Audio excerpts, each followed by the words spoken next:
وَلَقَدْ يَسَّرْنَا الْقُرْآنَ لِلذِّكْرِ فَهَلْ مِن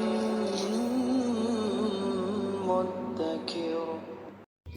بسم اللہ الرحمن الرحیم۔ الذین، وہ جو، ینقضون، توڑتے ہیں، عہد اللہ، اللہ کا عہد، من بعد میثاقہ، اس کے مضبوط کرنے کے، ویقطعون، اور وہ کاٹتے ہیں، ما، جو، امر اللہ، اللہ تعالیٰ نے حکم دیا، بہی، اس کا، ان یصلی، کہ وہ جوڑا جائے، وَیُفْسِدُونَ، اور وہ فساد کرتے ہیں، فی الارض، زمین میں، اولئک، یہی لوگ ہیں، ہم الخاسرون، جو خسارہ پانے والے ہیں۔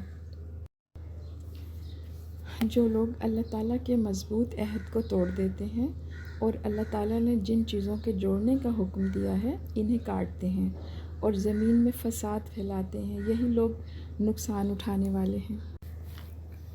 اس آیت میں اللہ تعالیٰ فرما رہے ہیں کہ جو سب توڑ دیتے ہیں اللہ کا عہد اس کی مضبوطی کے بعد، اور وہ سب کاٹتے ہیں جو اللہ نے حکم دیا اس کے ساتھ کہ وہ جوڑا جائے، اور وہ فساد پھیلاتے ہیں زمین میں، اور یہی لوگ ہیں نقصان اٹھانے والے۔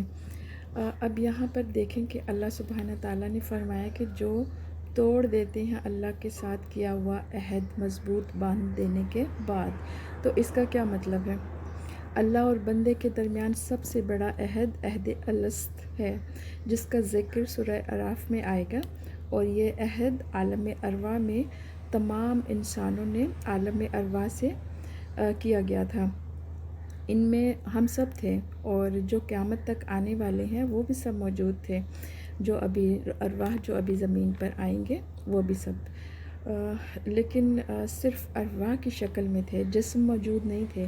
اور یہ بات یاد رکھنے والی ہے کہ انسان کا روحانی وجود مکمل ایک وجود ہے، اور تخلیق بھی اسی وجود کی ہوئی تھی۔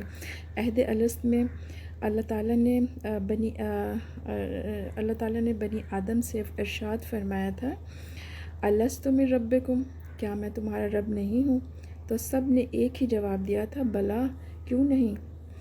تو یہ تو فاسق ہیں، نافرمان ہیں، جنہوں نے اس عہد کو توڑا اور اللہ کو اپنا حاکم، خالق، اپنا رب ماننے سے انکار کر دیا، اور خود حاکم بن بیٹھے اور اس طرح کے دعوے کرنے لگے جیسے فرعون نے کیے کہ مصر کی بادشاہی میری نہیں۔ غیر اللہ کی حاکمیت کو تسلیم کرنا سب سے بڑی بغاوت، سرکشی اور فسق اور نافرمانی ہے۔ اور اللہ تعالیٰ فرماتا ہے کہ وَيَقْطُعُونَ مَا أَمْرُ اللَّهِ، وہ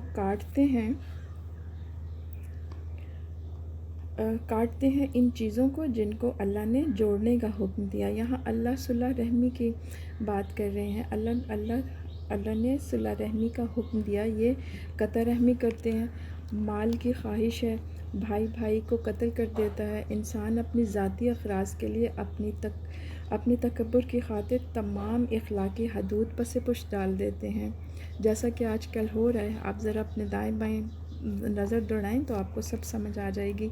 ہماری شریعت کا فلسفہ ہی یہ ہے کہ ہمیں دو طرح کے تعلق جوڑنے کا حکم دیا گیا ہے، ایک جو ہے وہ حقوق اللہ ہے اور دوسرا حقوق العباد ہے۔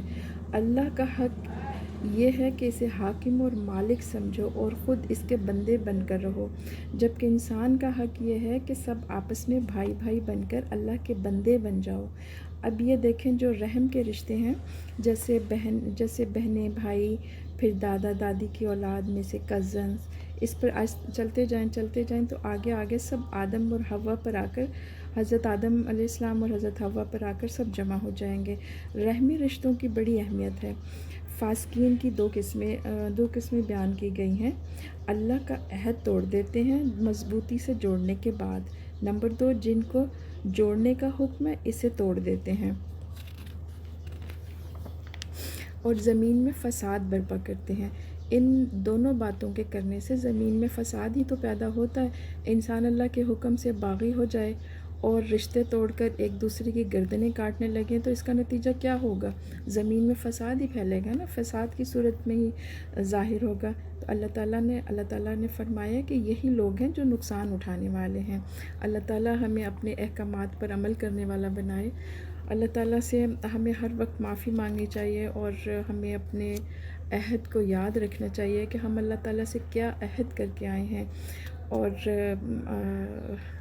اس پہ ہمیں اللہ تعالیٰ قائم رکھے۔ آمین۔